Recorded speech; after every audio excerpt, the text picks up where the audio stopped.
And I have a brief presentation. If I could, am I allowed to share on Yeah, this? I will make you a co-host, okay? Thank you.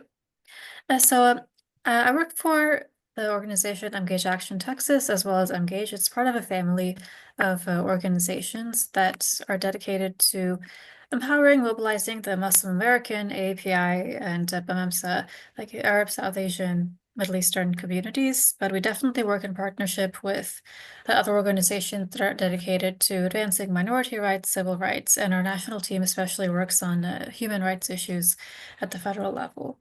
But I'm on the Texas team. We're one of the many chapters of the organization, and I'm going to focus on today just a few topics that have been um, really major in this current legislative session. I I like to interact a little bit, so if I know some of you are going up on Thursday to be at the legislature to testify. If you've testified before, do you want to raise your hand or say something? Uh, I have testified, and I think Bob, he just closed his video. He has testified with us, and Ruth has testified with us. We were testifying at a Senate hearing on pollution. Oh, very cool. That's definitely an important Yeah, topic. yeah. I don't know, Bob. Do you want to say something? No, no, I'm going to listen real carefully. Okay, all right.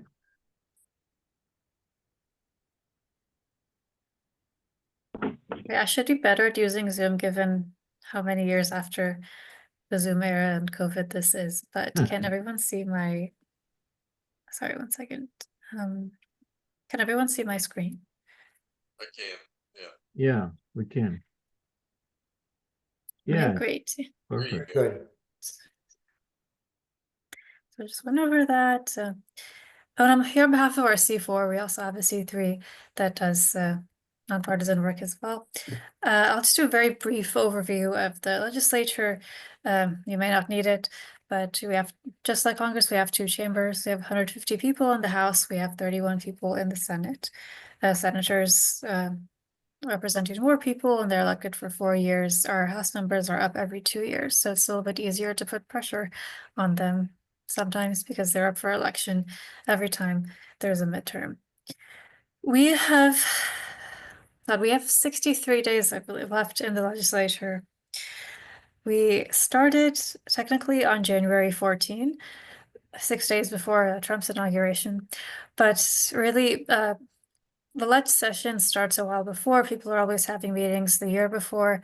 The people who are in power are setting their agendas and coming up with their priorities. And bills have started being filed since November 12th, and that went on until March 12th. So we're almost a month out from the last day to file bills, although there are exceptions, but generally people aren't really filing bills anymore. We're at the point in the legislature where public hearings are going ahead at full speed. Bills are being referred to bills are being substituted. The lawmakers are talking with each other to try and get space for their bills among the over, leave 9,000 bills that were filed this session. So, of course, why does Texas have so many bills filed? Because we only meet once every 2 years. Yes, everyone is raring to go. They file a bunch of bills. We also have a lot of freshmen this year who replaced more seasoned lawmakers, especially in the Republican side. So sometimes lawmakers just kind of file things so they can go home and say that they filed it, but they don't actually intend to pass it. There are a lot of duplicates and similar bills, as we'll see in a bit. But yeah, there's no way that all 9,000 bills are going to get time and get hearings and, of course, get passed. So I'm going to try to focus on some of the more some of the topics that are at the most risk of actually passing and becoming law. And so again, real quick, there are two chambers the bill has to pass through, then it goes to the governor's desk. Fun fact, in Texas, the governor doesn't actually have to sign the bill. He just has to not veto it, and then it'll become law. But there are several points in this process, opportunities for us to put pressure on our lawmakers. But the main time that you can actually go up and get your voice heard is at the public hearing when a bill is being heard in its committee. Bills are assigned based on their subject matter, and they get a public hearing, and you can go up and testify. Or you can, in some cases, in the House, you can submit public comment. Later. So what are some of the trends that have been happening overall this legislative session that affect human and civil rights? Well, of course, the big one, not a surprise probably to anyone, is immigration.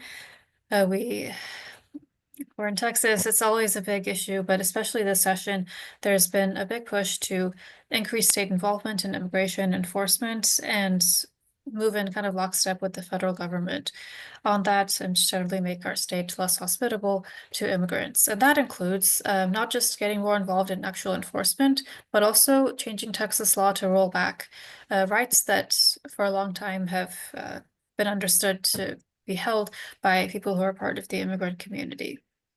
We've also seen related bills that will increase the risk of racial profiling. So just overall, these trends are about creating a bigger atmosphere of, well, honestly, fear and anxiety among people who have immigrant family members or immigrants themselves, and for those who lack status. We also seen part of a crackdown to be tough on criminal justice and reduce judicial discretion in granting bail. There's actually a proposed constitutional amendment that is going to, if it passes through, it will limit judges' discretion in granting bail in cases involving immigrants who don't have status. So again, this is tied back to immigration, but it also is going into the criminal justice system. Then I know this is not technically a human right, but it is very much, I think, a civil right.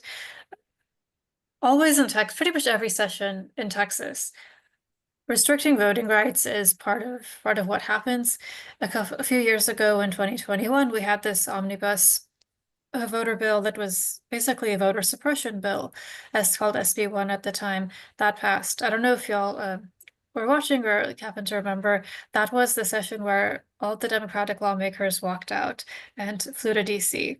And that bill caused a lot of problems. There were a lot of rejections of mail-in ballots after that passed. So this is not a new theme, but it's once again a theme this session, and it's also tied a little bit to immigration and fears around immigrants. And last, I won't go into this too much, but another one of our civil rights is religious freedoms and separation of church and state. And there's a big push to require prayer in school and also to display the 10 Commandments in schools this session. Those are priorities, especially the 10 Commandments. Those are priorities for state leadership. So there's a big push to make that happen. If some of these sound familiar, it's because they can be also found in Project 2025, the not sponsored, not involving Donald Trump, but essentially Trump playbook. And we actually kicked off this year with our Governor Greg Abbott giving a State of the Union address where he touched on different things. He talked about some of his priorities, including restricting bail. Oddly enough, he didn't talk as much about immigration as I thought he would, but he definitely named it as a priority, and he kicked off the session 2 weeks after it started by issuing executive orders that mandate more cooperation between state agencies and state like DPS and ICE. And he also was directing more resources into helping federal immigration enforcement and going along the same themes of I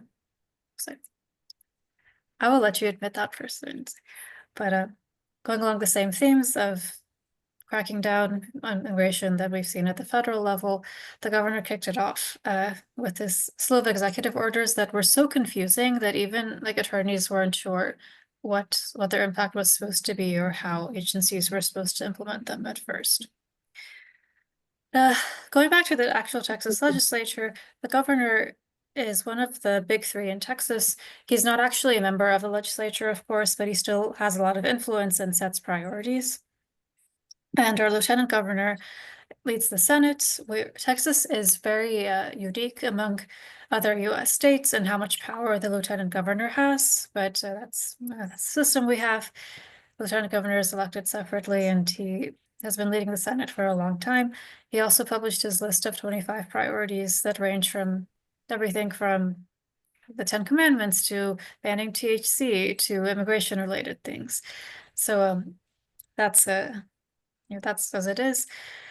Nothing will pass the Senate, by the way, if the Lieutenant Governor is not behind it. So that's something to, if anyone has connections to the Lieutenant Governor, it would be great if you could use them somehow.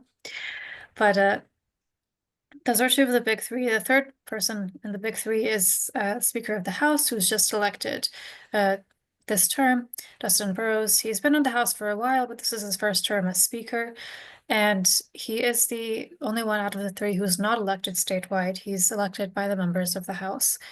And we can tell what priorities are probably going to pass, what we should pay attention to based on the bill numbers. So the lower bill numbers in both the House and Senate are reserved for priorities.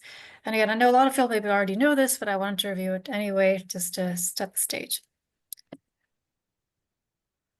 So going into state involvement in immigration enforcement, it's been a priority for Texas to get the state just more involved in immigration enforcement. 2 years ago, when the legislature met in 2023, they were making headlines all the time because of a couple of laws involving shoring up Texas's definition of human smuggling, and also passing a law called SB 4 in their fourth special session. They actually came back and met 4 additional times because the governor kept calling them in 2023, even though they're only required generally to, meet from January to the beginning of June. The governor kept calling them back to do actually school vouchers, not immigration, but immigration was another issue they were considering. Going back to 2023, SB 4 back then was a bill that essentially gave Texas judges the power to make immigration rulings, to order deportations, to order people jailed for immigration violations, and also made it very easy for not just like police, but any law enforcement, like peace officers in Texas, including like park police, metro police. It would have made it basically mandatory for them to turn people over to the court system if they believed someone was here illegally, if they'd committed illegal entry. Building on that theme, this year the House and Senate have both been proposing a lot of bills that would get Texas even more involved in immigration enforcement and increasing penalties for immigration crimes, which again are like also federal crimes. So Texas is really going above and beyond. And one of the ones that immigration advocates have been most worried about is Senate Bill 8. Notice that low bill number, it is a priority for the Lieutenant Governor to have it pass. It would require sheriffs in counties of over 100,000 to enter agreements called 287G agreements that are for collaboration with ICE. And there are different forms these agreements can take, but generally they would require people who, sheriff's departments to, check if someone has an ICE warrant out in them if they stop someone, for a broken taillight. If someone is booked into jail for a different reason, they would have to check their immigration status and check if there's an ICE warrant out for them. It may require ICE to have a presence in actual local agencies. It's not super clear how much it would require, but it would require this level of collaboration. We've already seen some of it in Texas anyway, as there's been a national immigration enforcement crackdown, but this would make it even worse. And most Texas counties are, where people live, they are over 100,000. The counties with a lot of immigrants like Harris County, this would apply to them. So this would be very bad. It's also unfunded, so it would essentially add duties for sheriffs. They are already responsible for responding to reports of crime and doing patrols in their areas, and this would add immigration enforcement to what they're supposed to do, but not additional funding to hire people or compensate for the extra duties. So there's also a concern among people who are afraid or concerned about the impact on just like residents of the county, that this will impact their ability to actually respond to crime in the patrol areas. And because our legislature really loves this idea, they've filed several related bills on this topic. But SB 8 is the one that's probably going to pass because, again, it's that low bill number. The leadership is working on getting this one to be the version that will pass. There will be an opportunity to probably comment on this, either in person or through online public comment in the House. It was already voted out of the Senate, which is kind of as expected, and it was voted out on party lines. Another way that the state's going to get more involved in an immigration crackdown is through limiting education and getting the education system involved in immigration monitoring. So it's been the precedent for a few decades now, from a case out of Texas, actually, that regardless of your immigration status, if you're a child, you have a right to a public education. This 1982 case was about, in Texas, about limiting whether or not schools could limit students from attending school if they were lacking in documentation. It also was about whether the state of Texas could require certain schools to turn away students based on immigration status in order to be eligible to receive funds. And the court said like no on both counts. Children are children. The reasoning is that children are not responsible for their parents' status or how they came into the country, so they get a right to public education as well. Well, several bills filed in Texas this session propose to overturn this precedent called Plyler versus Doe. It's estimated by Children at Risk, I believe, that if this were to become law, over 100,000 children will be impacted. And so far, none of those bills have been set for a public hearing, but that might happen soon. There are other bills that would also affect higher education, I think. I'm never quite clear on the difference between that. I think secondary is high school. But anyway, the other theme this session is restricting access to colleges and universities. The Texas Dream Act essentially allows for students who've been living here, even if they're DACA recipients, even if they lack status, to be eligible for in-state tuition. This would overturn that, and some of the bills filed along this theme would actually require students to pay back tuition. So if someone's a DACA recipient and they've been going to a public university here and they have been paying that in-state tuition rate, some of these bills would require them to reimburse the schools the difference between the in-state and out-of-state tuition rates under the rationale that if you're not here with certain kinds of legal status, then you don't count as in-state and you were taking up resources from the state of Texas by attending public universities and not paying out-of-state tuition. Some bills would go even further, and both on primary secondary school campuses and also on colleges, they would require schools to either keep lists of who is here without status, without documentation, and they would require them to turn it over to law enforcement. And others would even require campus police to actively monitor on campus for those who don't have documented status. This would, and it goes without saying, lead to a lot of racial profiling, would create an environment that is not really conducive to education on public universities. And then last, in some of the other bills, like the massive school voucher education bill, SB 2, there is a provision that would require students' immigration status to be verified, so that if someone is here without documentation, they're not eligible for the funding that would go through in that bill. So they're covering everything. I did not mean to do that. Go back.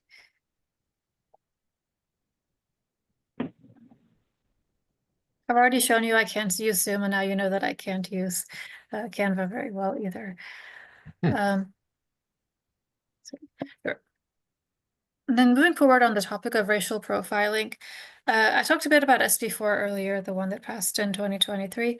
There are laws that would essentially expand on that and increase the penalties for being in Texas without lawful presence. And again, this is something the federal government is responsible for. It's not something Texas is required to do at all, but they are filing more bills to enhance penalties for being here without documentation and for making it easier to deport people. And on the same topic, I'm going to delve into this more later as well, but there's a big push to require proof of citizenship to register to vote.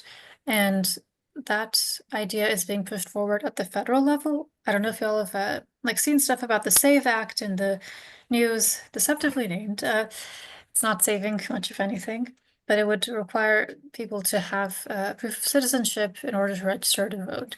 And we have the same bill, Texas. We actually have a couple of different versions of the bill, including one that would be a constitutional amendment, which is harder to pass. But again, the one that's most likely to pass is SB 16, that low bill number again. It also would make up a new crime of making voter registration by a non-citizen felony. So it's already not super easy to register to vote in Texas. Unlike many other states, we don't have like online voter registration. We rely on this system where if you want to help people register, you have to get deputized county by county. There are a lot of things in Texas that, while it's still accessible, it's not super easy to register to vote. This would make it even harder. And I can say as someone who has been a volunteer deputy registrar for a while that when we're out there and we're asking people to register to vote, sometimes people don't even have their driver's licenses on them. They're often people who have had trouble,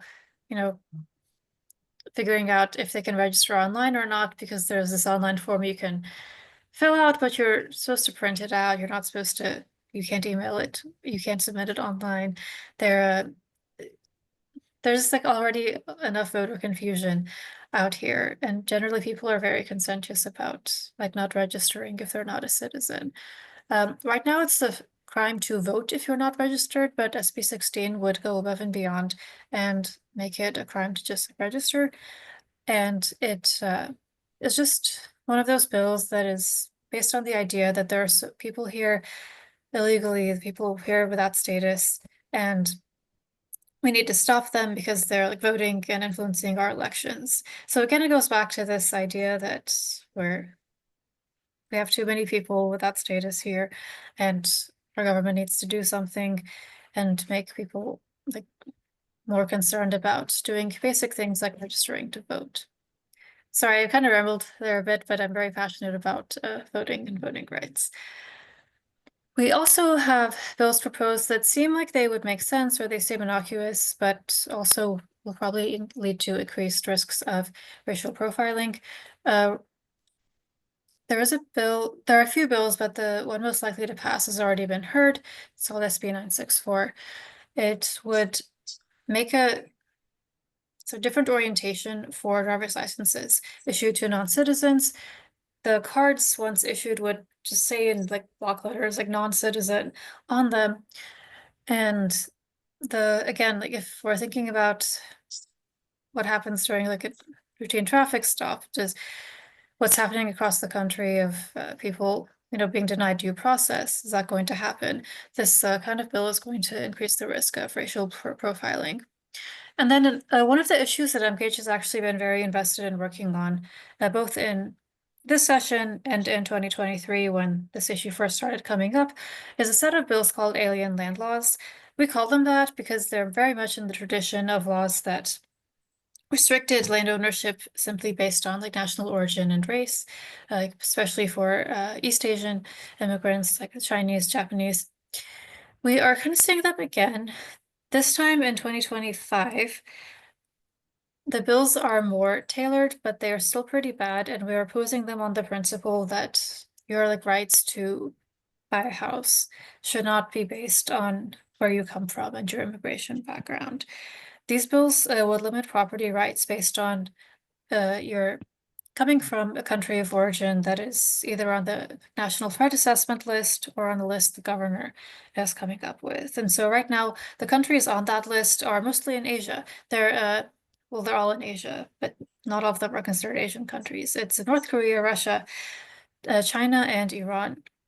And they come with provisions that would also make it easier for the Attorney General to investigate, demand participation in basically the kinds of things you'd get someone in a lawsuit to do, like calling them forth to give verbal testimony, to fill out like paper questions, to participate in the process of an investigation without a lawsuit ever having been filed. So it's not just the bills, it's also the provisions of enforcement and investigation they come with. These bills have also raised some concerns among the people in the real estate industry because they essentially make it more likely that real estate agents will racially profile people or treat people who look as if they might be from one of these four countries or countries added in the future differently when they go to like buy a house or buy a small business. Additionally, the House version of this has criminal penalties if you are, for example, you're on a student visa, say you're married to someone who's a green card holder. Sorry, you come here and you want to like, buy a house together. You are now in possession, no, by being married to a green card holder, like you have a stake in that house, but you're not allowed to actually own property, including a residence in Texas because of a law like this. You've now committed a state jail felony. So that's or some of the applications of this law that are like very concerning for us. SB 17 has already been not just heard, but voted out of the Senate. It was actually passed in a bipartisan manner, which was very interesting to see, interesting and disappointing. HB 17 has already been heard in committee. I was actually up in Austin last week for the hearing. We were there till about midnight because over 100 people came from across Texas to testify, mostly against it. It hasn't been voted on yet out of committee. Wait, let me see, second time I've done that. Now you'll get to see this backwards. I know I had like 30 to 40 minutes, so we're almost done. I want to go back to the theme of documentary proof of citizenship and voting restrictions to delve into the law a little bit more. So what does Texas's proof of citizenship law actually look like? It would require you to have your passport, certified birth certificate, citizenship papers if you're naturalized, USCIS ID showing you're a citizen, or if you were a citizen born abroad, you'd need your consular report, certificate of report of birth to prove that you are in fact a US citizen and thus eligible to register to vote. This applies not only to those registering to vote for the first time, it applies to people who've already been registered. They would have to submit that paperwork to your county voter registrar to update your voter registration and be eligible to vote your entire ballot in our like next elections. If you fail to do that, you have like a certain time period to do so. If you don't, you will not have your vote count period except for two races on the federal limited ballot, the US House and Senate. So say you're voting next year, it's the midterms, you haven't submitted your copy of your passport or your birth certificate, then your vote doesn't count except for these two races. Another fun fact, the reason, I know some of you may be wondering, it's a federal ballot, excuse me, it's a federal ballot. How come my vote for president doesn't count? Because we technically elect presidential electors instead of the president, and the presidential electors are like from the state, that's not included on a federal limited ballot. So say this passes and someone doesn't update their stuff in 2028, presidential vote doesn't count. But it does have procedures for the voter registrar to like get in contact with the Secretary of State to verify someone's status if they have a reason for doing so. It also allows them to challenge applications. And if someone is a voter registrar, they're just doing their job at the county elections office, they mistakenly register someone who is I'm so sorry, that should say non-citizen. But if they mistakenly register someone who's not a US citizen, that's a state jail felony. This bill is really concerning, not because like we're against election security or something. It's problematic for two like main reasons. First, not everyone has easy access to these documents, especially those who are lower income and especially younger voters. And then second, this is not like a problem that needs a solution. Like SB 16 and the other documentary proof of citizenship bills, they are trying to address a problem that doesn't really exist. We have a state attorney general who has extensively investigated like voting and voter fraud in Texas. He actually spent a good part of last year accusing various nonprofits of registering people who aren't US citizens and of helping illegal voting. He conducted raids on some of these nonprofits. He and his office have spent many hours and a lot of taxpayer money investigating election fraud. And out of over like 18 million Texas voters, they found 6 instances where someone who was not a citizen registered to vote. Not 66 out of 18 million. So it's not changing any elections. And also these people, even all of those cases that they found in the past couple of years, none of them actually voted. So it's not, again, a problem that requires the extra step of having to submit more paperwork to register to vote. SB 16 did get heard in the Senate. It got voted on. It's going to probably be heard in the House soon. And some more of the major voting related bills. There's talk of a push to like end countywide voting under the rationale that countywide voting also leads to more voter fraud. I don't know how to address that because it never made sense to me, but that was the rationale behind it. It's not as high of a bill number. I'm not sure if it's going to be prioritized by like the leadership by the chairman of the House Elections Committee. It's got its hearing in the Senate already, but I think it's still worth it to keep up public pressure about keeping countywide voting because it's been shown to be cheaper, it's more accessible, and it's not related to voter fraud. We also have bills, as always, that would make it easier for the Secretary of State to step in and take over local elections, based on the basis that they're badly run, that there's something wrong going on. We also had our governor just like this past week post a video saying that the reason why he hasn't called an election in Harris County to fill the seat left open by former Mayor Sylvester Turner, Congressman Turner's passing. The reason he said he hasn't done that is because Harris County is so bad at running elections, he couldn't call it sooner. So that's the idea. Whenever I see one of these elections interference bills, I get the sense that it's probably directed towards larger, more diverse counties and especially Harris County. Then last, there's a bill that a lot of voting rights advocates are concerned about that they're calling Use It or Lose It. It passed the Senate, it's coming to the House. It would make getting on the suspense list easier and then eventually getting pushed off the voter rolls for not voting easier. So right now, if you get a confirmation of address request, you're supposed to return it. Otherwise, you can be put on the suspense list. This would change the law on that slightly to make it easier to take voters off if they have not voted in the past 25 months. So say you're someone who votes only in presidential election years, it would make it easier to take you off because that would be 25 months passing. And I know our county Secretary of State is supposed to send these out.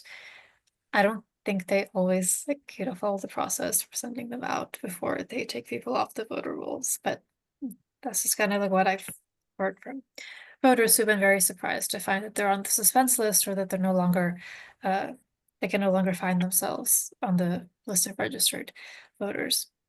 And as someone who's a voting advocate, I do think people should go vote more often, but if you don't want to, you don't want to. It doesn't mean you should be kicked off the rolls. So, and again, these were just a sampling of the biggest trends this session and issues that we've been following at Emgage Action and with our partners. There are unfortunately, many more bills that have an impact on human rights and civil rights that are bad that we didn't talk about because we'd be here for several days. There have been a lot of bills filed this session. But if any of these did pique your interest or you think you might be interested in speaking up, I do want to start by saying that if you are someone who is you're not sure about how secure your immigration status is if you're not a citizen. Ordinarily, I would say if you're a green card holder, you're fine, but we're not sure about that anymore. If you come and testify, you have to put in your address, your personal information, your contact information, and that list of who has testified is publicly available. So please do keep that in mind if you have any concerns about your safety. Then if you want to talk to someone who has a legal background or who can give you advice on that front, decide if you want to risk it. But if you are a citizen, hopefully have nothing to worry about. You can come and get involved in person in Austin. You can testify verbally at a public hearing. You can submit written testimony. A little bit annoying thing about Texas, to submit a written copy of your testimony, especially in the Senate, you have to physically go to the Capitol. You can't have someone else print it out for you and hand it in. You have to be the person who's there. Otherwise, they don't always check your ID, but sometimes they do check that it's you. Otherwise, you might show up carrying someone's testimony and they throw it away. That has happened to me before I knew about this rule.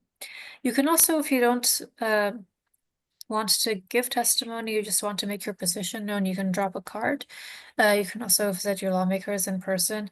Sometimes it feels kind of hopeless, but it does make a difference, especially when someone's a constituent is reaching out and telling lawmakers how they feel. It may not change their minds on an issue, but it may change their mind on how much they want to prioritize, like pushing forward a certain bill or helping move a certain bill along in the process.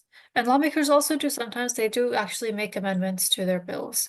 So it's not completely a hopeless situation.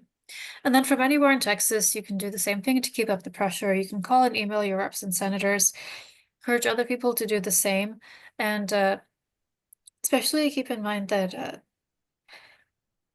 don't know if I'm allowed to say this on the Amnesty International call, but so let me preface this by saying, not coming from a partisan perspective, but just a strategy perspective. Usually the party in power federally loses seats in the midterms. So our legislature is Republican dominated, but that doesn't mean everyone is going to hold on to their seats. If you are someone who's like very involved in the community or you know people, and you can call and say, like, I am part of a network of X number of voters, and we are like paying attention to this issue, and we will be sure to vote on this in the midterms. That can like make an impact and get you heard, and maybe even get your concerns heard and reflected in either a substitute to the bill, or again, how much that lawmaker wants to prioritize passing whatever bill you're talking about.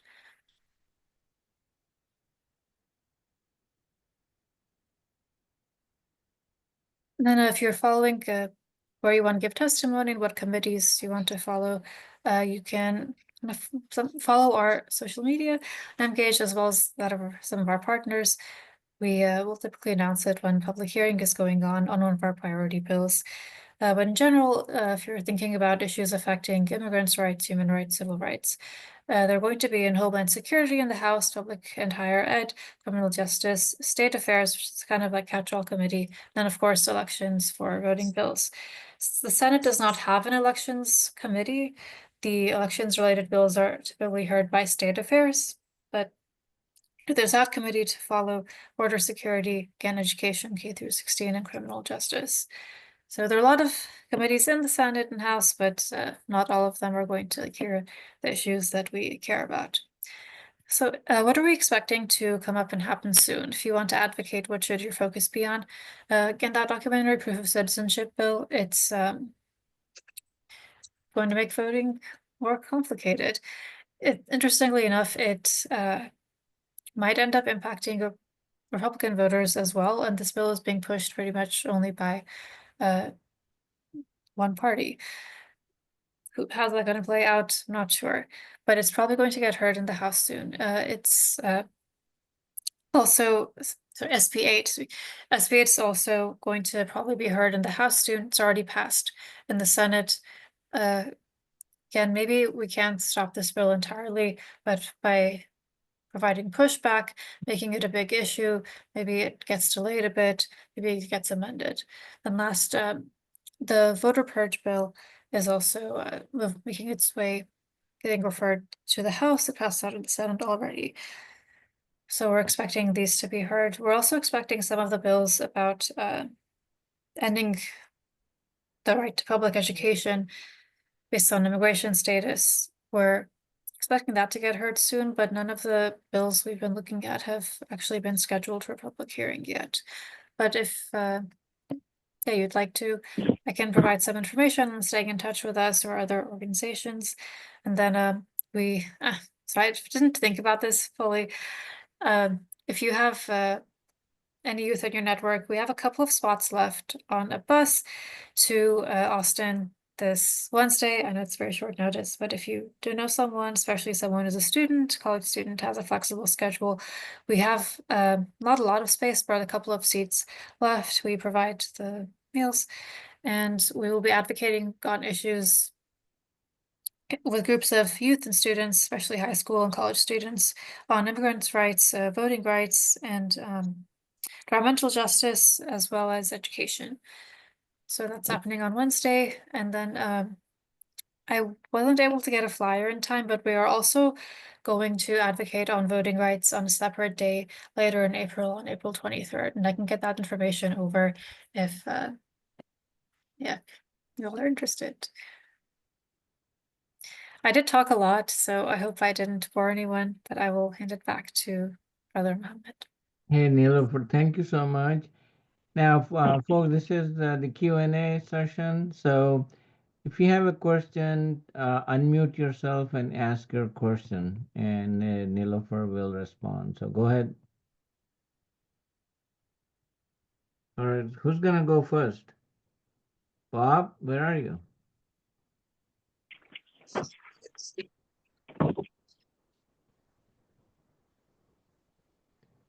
All right, okay, so Bob's gonna take some time. Okay, wait till Hannah's got a question. Go ahead, Hannah. Yeah, hi. I forgot your name, but thank you for the presentation. I had heard about once again, there's a bill for a bathroom bill. What's the status of that? Thank you. Great question. I think there is. I have not been tracking. I had in my mind to track it. I haven't checked recently. I can check and get back to you. Sorry, there have been so many bills that I haven't been able to keep up with all of them. Let me try and look it up now while we're. Yeah, there's lots of the bills related to, civil rights and human rights, LGBT issues just being one of them. And then the other one was about transgender athletes in sports in the UIL and sports on the state level. I guess has that already been decided? It's pretty much law. It is none of this will be law yet because they wouldn't have been voted on by both houses yet, but I think that one advanced out of the Senate, but I can double check. Because I remember there are some I guess transgender. I think there was a female wrestler trying to wrestle in high school. I can't remember what city. And then I think some in track and field. And I think so far they have not been allowed to participate, even though NCAA still allows both cisgender and transgender athletes to compete. And who knows what the IOC policy will be at the Olympic level, but so far, there still have been some transgender athletes competing in the Olympics as well.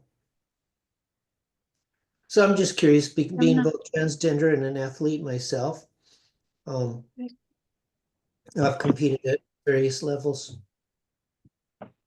No, it's wonderful. No, I'm sorry, I don't know much about that bill, and I think you know being an athlete a lot more than I do. The first bill you talked about, the bathroom bill, it actually hasn't been heard yet. So it's just waiting to be heard in committee in the Senate. Hopefully it won't get heard until later, and that greatly reduces the chances that it'll actually go through the whole process of becoming a law. Yeah, that's good. How many days left in the session? 62 now, I think. 62 or 63. Don't remember. Oh, gosh, But that's still a yeah, long time. after a certain point though, if we get to the end of April, beginning of May, and they haven't heard something, it's probably not gonna pass. And I think right now their main concern is all the immigration related stuff. So um All right. Okay, who's next? I'm sorry, a while ago I was on here. I was trying to move my finger on because I got a mouse, but in order to get these on, I had to unplug my mouse. So I apologize for getting over late. But I do have a question. And you said that everyone, does that include me who had to go in order to get my driver's license, I had to prove that I was born in the United States. Do I have to do that all over again to vote? Or can I present my driver's license? your driver's license is not on the accepted list of documents, I believe. Let me double check that, but I'm 90% sure it's not. It also, I will say, this is a priority bill. It's kind of going through the process, but it might still like be amended. Not sure, but as it stands, I think it's your passport or birth certificate mainly. Wow. All right. Who's next? Edwin, unmute and ask. Excellent presentation. Who funds your organization, and what's the situation as far as the Spanish language goes? I'm not sure who funds us, honestly. I just work here. Could you clarify, the second part of your question or your second question, actually? Spoken Spanish, written Spanish, is that being affected with legislation that is being presented? The public use, the private use, Okay, I see. use. Well, all of us, we're gonna have English be our official language. No, I'm joking.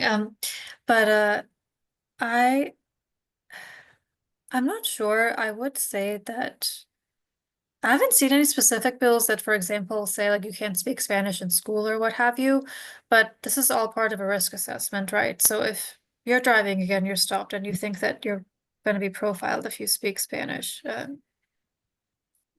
Yeah, I don't know. I don't speak English at home, and I have noticed some people in our community, they're trying to take more care to speak English when they're out. So yeah. Sorry, I don't have a better answer, but it's all part of an effort to try to not get profiled. Thank you. Excellent. All right, who's next? Come on, speak up now. All right, so I want to have to ask a question.